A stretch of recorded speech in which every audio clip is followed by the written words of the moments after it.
Hi guys. Today I wanted to talk about the shadow side of being an empath. I think that lately I've been talking a lot about kind of the positive and the light sides and how we shift our language surrounding empathy and what's going to help bring more empathy into the world, whether you're an empath or not. And today I really want to talk about the shadow side. And for me to talk about the shadow side, I sort of have to talk about my life a little bit and how I experience the shadow side. So I will say that and I think I mentioned before, I always noticed that there was something about me or some sort of deep meaning experience that I was having in my life at a very young age, probably around the age of 7, that I can remember. I don't have a super good memory.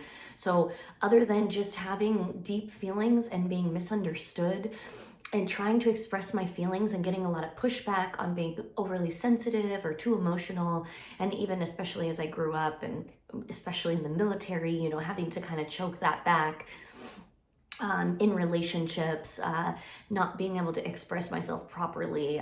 There was a lot of internal pain. And one way it would come out in me was through anger and sadness, like these relentless fits of sadness where I would cry and not be able to stop crying.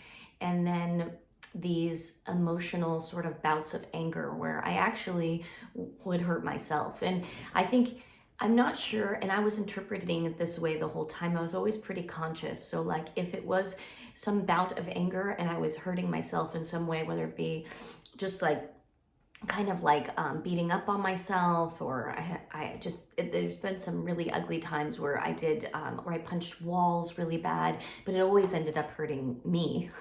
I've broken my wrist or my hand before. I've scratched myself. Like, I've just done a lot of really odd things when I was younger, just because I felt that overpowering anger. And so that was one of those shadow side aspects before I realized what I was going through. The next thing is just, I think, addiction.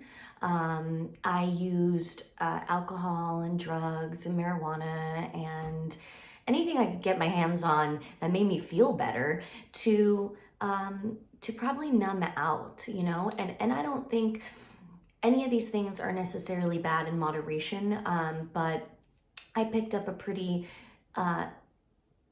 serious habit at a young age. I started drinking at 15.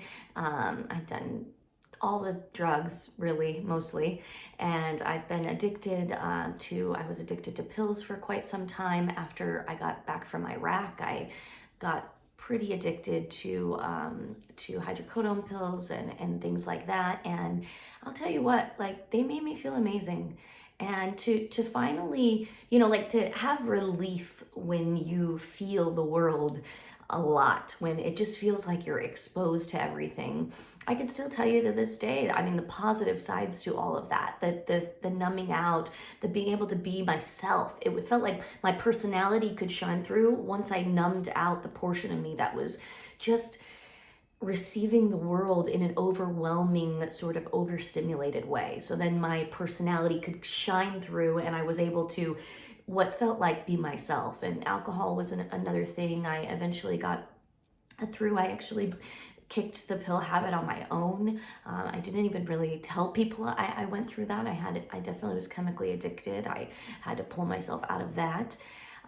Later it was, just drinking, because I was always that's a little bit more openly accepted. So I think I just kind of stuck to that one. I love my tequila. I smoked a lot of weed, and not like in a medicinal way, just in a way that kind of kept me numb from the world. It actually went hand in hand with the pills for some reason. And just, anything that could keep me just numbed out. And I think that, and I still was functional through all of that. It was just numbing that portion of me so then I can go out into the world and feel like I could be me. And I think that's the shadow side for an empath, because empaths feel the world. They're overstimulated and they've got this sort of reception going on, this interaction with the world constantly.